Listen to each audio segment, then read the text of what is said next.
So the year that Christian's put together, just in your words, how would you describe it? Yeah, it's encouraging. I mean, the guy gets better day to day, week to week, total pro. I'm really excited about where he's going and his focus, his mindset. He's becoming a leader. Love the guy. Is there something he did this year to take the next step? I think just seeing him from 2020 to 2021, his focus in the offseason, his attention to detail, leveling up on his preparation and finding his groove, his routine, and staying to it. I mean, he's a process oriented individual, not an outcome guy. He's focused on day to day. Like today, we got, full pads out there. He knows what each period is, what we're focusing on, what the individual drills are, post practice routine. And I'm not going to give you all the secrets, but the guy's got a routine. He sticks to it. He holds himself to it, and he really cares. He cares about doing everything he can for this organization and for everybody in the unit. And he's fun to coach. I'll tell you that. Both Christian and Zach obviously have had very high snap counts, and they both played well. Obviously, there have been some runs against you in the fourth quarter of the last month with Bills and McCaffrey, San Francisco game last week. Are you able to draw any correlation between those two key defensive linemen playing a lot of snaps and maybe tiring on those snaps? Is that something you've looked into? Do you see any connection?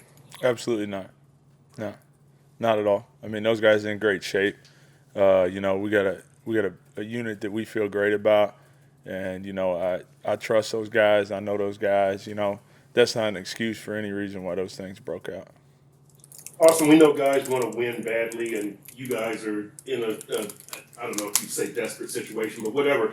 Do you have to talk to guys about doing their 111th and staying in their lane and not trying to do too much, or will guys do that now? Yeah, I think that's always kind of your message, is doing your job. And I think whatever that may be, when guys aren't making a lot of plays or are making a lot of chasing plays, not doing their job, I think that's always, when you're playing defense, especially up front, that's always something. It's almost like a daily thing, where this is how you can do your job and make that play, or this is the requirement of this scheme and this is what we'd like you to do.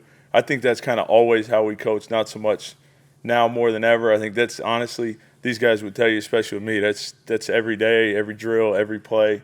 That's what we're trying to get them to do. How much joy did you get out of one of your players making a big special teams play like Raekwon did on Sunday? Yeah, I was fired up for Ray. I mean, I wish I could tell you I knew exactly what was going on there.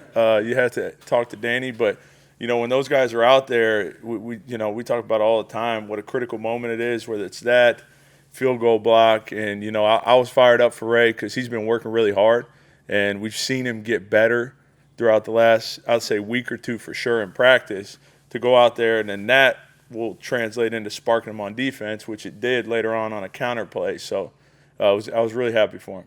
You said you've seen him get better. What strides have you found? Yeah, I think his footwork, his hand placement, he was a little dinged up early on in the year, and he's really getting him out there every day and playing physical, and he's kind of starting to look like himself again. And I think we saw that in the game, and we're looking to build on that this week. Sometimes you guys put Raekwon and Big John Jenkins next to each other, especially if it's like 3rd and 1 or something. Is that a jumbo package? Is there a name for that particular? Both big, the big guys both go in there. It kind of depends throughout the game.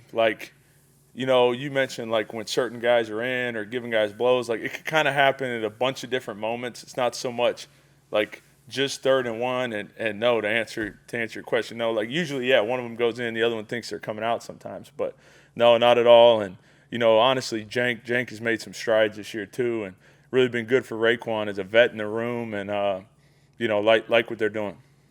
Wanted to ask you about a former Miami Hurricane recently added. What skill did you, in front office, to your knowledge, like about McIntosh that made you bring him on board? Yeah, I think just working RJ out, his length. I know he's kind of battled some injuries throughout his career, but he's a total pro.